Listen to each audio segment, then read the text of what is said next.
season was beaten 2-0 by Madrid in the UEFA Super Cup back in August, but is now among the four teams in Europe with 9 straight wins and no losses in 14 games across all competitions. Scrutiny on Kylian Mbappe has increased as of late after 2 penalty misses in losses to Liverpool in the Champions League and Athletic Bilbao in the Spanish League, but he scored what could be a confidence-boosting goal in a win over Girona on Saturday. Sí, partido exigente, muy exigente. El Atalanta lo está haciendo muy bien. Creo que ha mejorado mucho comparándolo con el partido que hemos jugado en la Supercopa. Tienen una buena dinámica, entusiasmo. Han ganado muchos partidos. Entonces, sí, un rival que compite muy bien. Y nada, tenemos la oportunidad para sumar puntos, para intentarnos aprovechar de estos 3 partidos para calificar. Vinicius está bien, hay que evaluarlo, creo que para él es muy importante el entrenamiento, las sensaciones que tienes en el entrenamiento de hoy, a igual lo de Rodrigo. Bellingham está bien, ha recuperado totalmente, los únicos 2 dudas son Rodrigo y Vinicius, se entrenarán hoy con el equipo y después tomaremos la decisión. Bit of an understatement to say that Real Madrid are struggling at the moment, not just in La Liga, but in European action as well. As mentioned, picking up 6 points in 5 matches, sitting in 24th spot, while in stark contrast, Atalanta are up in 5th, boasting 11 points from their first 5 games. Atalanta are undoubtedly one of the finest teams in European football at this moment, and La Dea will enter this contest on the back of 9 straight wins across all competitions, sitting at the summit of Italy's top flight, boasting 34 points from their first 15 matches. Piero Gasperini's side have also been impressive in the Champions League this season, picking up all 11 points from their 5 matches, courtesy of a record of 3 wins and 2 losses, which has left them 5th on the table. Atalanta are the reigning Europa League champions, as mentioned, but they look capable of making a serious impression in the Champions League this season, and a lot will be learned from the league phase, with a glamour clash against Barcelona also to come on January the 29th. Meanwhile, Los Blancos are only just clinging on to a playoff spot in the European Cup, and they have 3 more matches to come in the league phase of the competition, tackling Red Bull Salzburg and Brest in their last 2 after this one. Real Madrid have won 12, drawn 8, and lost 18 of their previous 38 away matches against Italian clubs in Europe, but they have been victorious in 17 of their last 19 games across Italian opposition all across the board. Los Blancos are actually on an 8-game winning run away to Italian teams, and they're the kings of this competition, winning a 15th European Cup against Borussia Dortmund at Wembley earlier this year. They have qualified for the knockout round of the Champions League in each of their last 28 campaigns, so it would be one of the biggest shocks in league history if they were unable to navigate their spot into the next stage of the competition, which is the round of 16. And in other Champions League news, Aston Villa has finalized their preparations ahead of traveling to Germany to face their opponents in the Champions League with RB Leipzig on Tuesday. Villa are currently hovering outside the top 8 in the table, which would see them secure an automatic place in the last 16. Hosts RB Leipzig are 3rd from the bottom in the 36-team group, with their chances of reaching the playoff unlikely after losing all 5 of their group stage matches.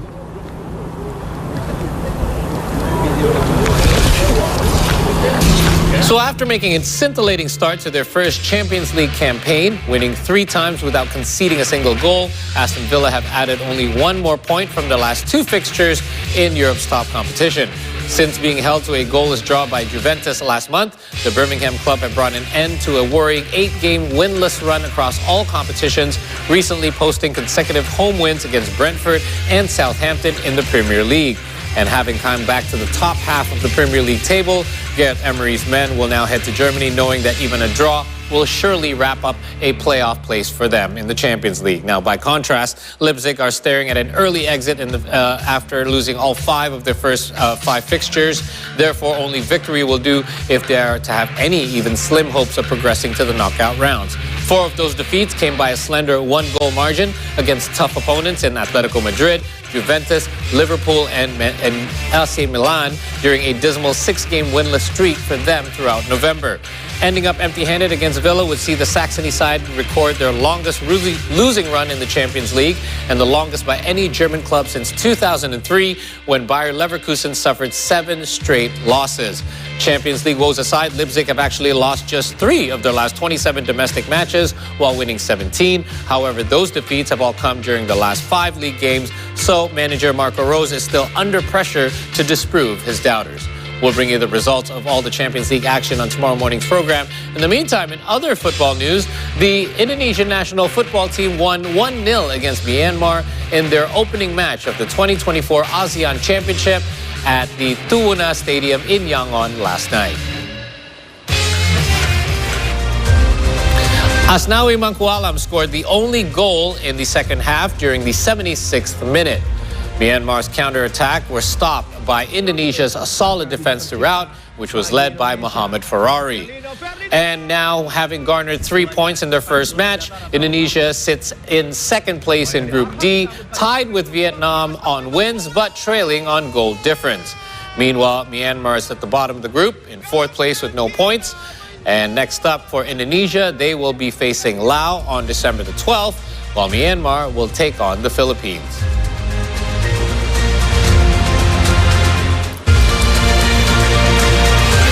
More AFF Cup 2024 results as action took place with 2 Group A matches yesterday. Cambodia drew 2-2 with Malaysia, while Thailand destroyed Timor-Leste 10-0.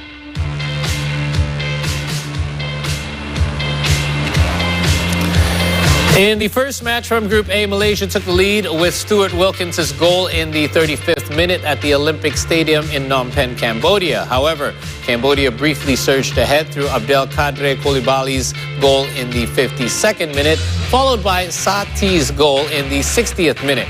Harimau Malaya escaped defeat when Fergus Tierney equalized in the 74th minute. Now, meanwhile, in the other match in Group A, Thailand secured a dominant 10-0 victory over Timor-Leste at the Hang Dai Stadium in Hanoi, Vietnam. 4 different Thai players scored braces in this match. They were Ben Davis, Supanat Muanta, Seskan Ratre, and Tirasak Poepinamai. This result now puts Thailand at the top of Group A with 3 points and a huge goal difference, while Timor-Leste sits at the bottom of the group. And let's now move on to other sports news in regards to Indonesia, as Indonesia's National Sports Committee has sworn in the executives of the Weightlifting Federation, PAPSI, for the 2024-2028 term. Rosan Ruslani again assumes chairmanship for a 3rd time, with ambitions for further Olympic gold and the development of young talents. Apart from Rosan, who was elected through unanimous consent, several other key figures remain on the board, including Secretary General Joko Pramono and Talent Development Chief Hadi Wiharja. In response to the remarks from the National Sports Committee Chair Marciano Norman, Rosan pledged to bring home more medals from the 2028 Olympics and to promote the nurturing of new athletes. Under the previous leadership, Indonesia saw its first ever Olympic weightlifting gold. In addition, the recent National Sports Week also saw 19 record-breaking efforts by PAPSI's athletes.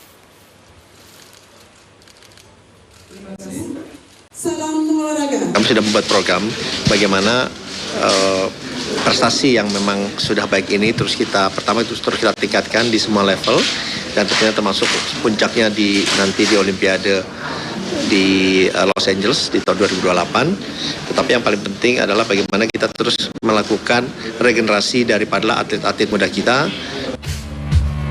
All right, that last update wraps up our sports segment for now. We'll have more sports for you, including a very special talk show with a couple of members of the women's national football team that just brought home the AFF Cup trophy. And before we take our next break here, just want to send a quick reminder to all of you. And in case you haven't already done so, please do follow us on our social media accounts. We're on Instagram, X, and YouTube at CToday News. Coming up next after the break, we will have Marissa and Shanaz back to share with you the latest from the world of entertainment. Stay tuned.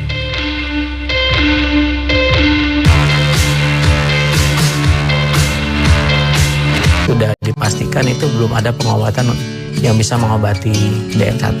Pernah berpikir untuk mengakhiri hidup aku sendiri karena waktu itu aku merasa sendiri, sama sekali nggak ada yang bisa aku ajak bicara. Pada saat yang bersamaan aku sama papa konsumsi sebuah suplemen dan papa waktu itu mulai drop beberapa kali masuk ke rumah sakit. Vitiligo ini sebenarnya bukan kulit yang perlu disembuhkan, tapi mentalnya yang perlu dikuatkan. What's happening now? President Prabowo Subianto and Vice President Gibran Rakabuming Raka that took their oaths of office at the Parliament building earlier today. Exclusive interviews and all the latest in entertainment. We don't talk only about the money, but we talk about the timing. Spice up your afternoon with a variety of up-to-date information. Buenos Aires, Argentina, where Liam Payne passed away on Thursday. Don't miss it with 3-hour news show every day at 5 p.m. I'm starting my journey old style in this beautiful traditional Palooka sailboat. There's no wind to sail this time, Abea. Hello. Hi. When I found these guys, it's like Noah's Ark back here.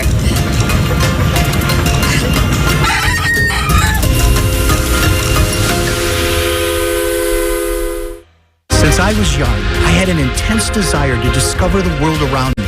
This is my first time driving in South America. That hasn't changed, just the level of adventure. Now, every journey has a purpose. And each time I venture out to explore new destinations around the globe. Yeah. It's a biggie under there. I am following my travel quest.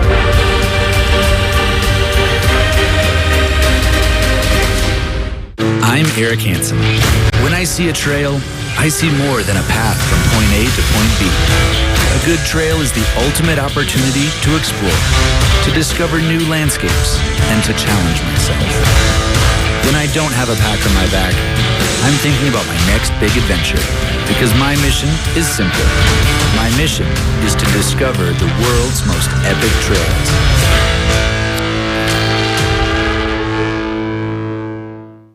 Isu-isu sustainability ini dalam konteks bagaimana kita peduli kepada bumi, bagaimana mengelola yang peluang dapat menjadi manfaat.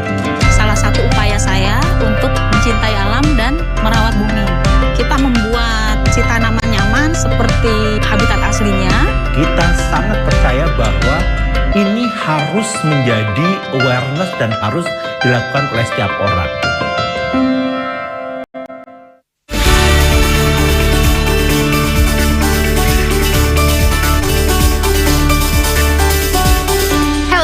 Welcome back to the Seed Morning Show, and it's time for us to bring you some entertainment updates. And I love this band. Yes. We'll start with this band. Indonesian indie rock band Reality Club released their latest single entitled Not Today yesterday. Yes, yesterday morning to be exact. Kitten Dust, I remember. Kitten Dust. The song, titled Not Today, was written by Reality Club's drummer Era Patigo, and he drew from his personal journey through one of the darkest periods of his life. Era crafted the song to feel like a cinematic experience, capturing the emotional highs and lows of his personal mental health struggles, including a phase when he contemplated suicide before reaching the point of healing he is at today. Thank God. He also shared that songwriting has been a therapeutic process for him, and the song holds even greater significance for Era as it was released today. Yesterday, actually, December 9th, coinciding with his birthday. Additionally, Not Today highlights the critical role of a strong support system and professional help in addressing mental health challenges. And the song is now available on all major digital streaming platforms starting yesterday morning. Not today. Well, I mean, it's healthier now, the fact that we have space to, express what we really feel, right? Because back then, I think when we were growing up, right, Shahnas, we were, I think almost like there's this expectation from society to just repress our feelings. And now there's a space, although sometimes there's also this criticism, it's like, oh, everyone is just like putting their emotions and baggage out there. I think the key is just to, like not here, but also like a balance. Yeah. And like something like what Era did is can be deemed as healthy because he managed to find a place, a tool for him to express his emotions, which is basically his musical work. Yeah, and with this also we can talk about it. Yeah. We keep the conversations going, and I think this is the most important part of artworks in a way, right?